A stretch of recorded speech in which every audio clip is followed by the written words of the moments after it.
भगवान के सबसे सच्चे भक्त फिर भी गरीब क्यों होते हैं? क्यों? जो रोज मंदिर जाता है, जो किसी का बुरा नहीं करता, जो हर समय भगवान का नाम लेता है, उसी की जिंदगी में सबसे ज्यादा दुख क्यों होता है?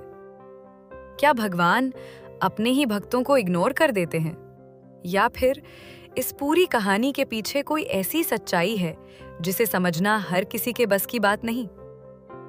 आज जो आप सुनने वाले हो वो आपकी सोच पूरी तरह बदल देगा और शायद आप भगवान को पहली बार सही तरीके से समझ पाओगे।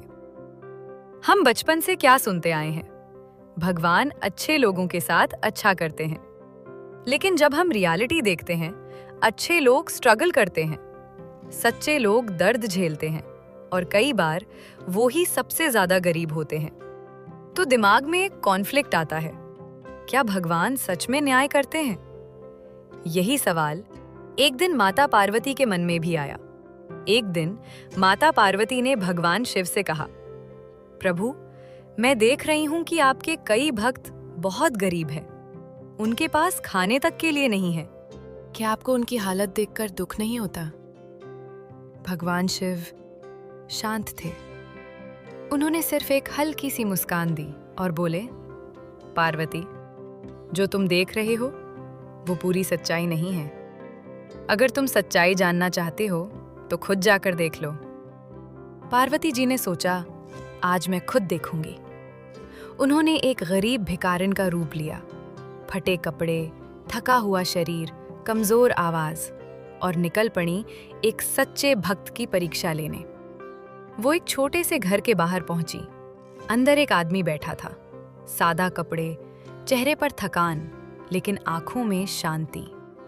उसके पास खाने के लिए सिर्फ 4 रोटियां थीं, बस यही उसकी पूरी संपत्ति थी उस समय। पार्वती जी ने धीरे से आवाज दी, बेटा, मैं बहुत भूखी हूं, कई दिनों से कुछ नहीं खाया। क्या तुम मुझे थोड़ा खाना दे सकते हो? अब यह कहानी इंटरेस्टिंग हो जाती है। सोचो, उसके पास खुद के लिए भी कम था, फिर भी उसके सामने चॉइस थी, खुद खाए या किसी और को दे। कुछ सेकंड की खामोशी, फिर उसने क्या किया? उसने बिना सोचे 2 रोटियां उठाकर दे दी। पार्वती जी ने रोटियां ली, लेकिन बोली, बेटा, इन 2 रोटियों से मेरा क्या होगा? मेरे घर में और भी लोग हैं। अब सिचुएशन और कठिन हो गई। अब उसके पास सिर्फ 2 रोटियां बची थीं और फिर उसने वो भी दे दी। अब उसके पास कुछ नहीं बचा, ना खाना, ना उम्मीद। लेकिन उसके चेहरे पर क्या था? संतोष। उसने पानी पिया और चुपचाप बैठ गया। कोई शिकायत नहीं, कोई गुस्सा नहीं, बस एक अजीब सी शांति। तभी एक तेज रोशनी फैली और वो भिखारिन अपने असली रूप में आ गई, माता पार्वती।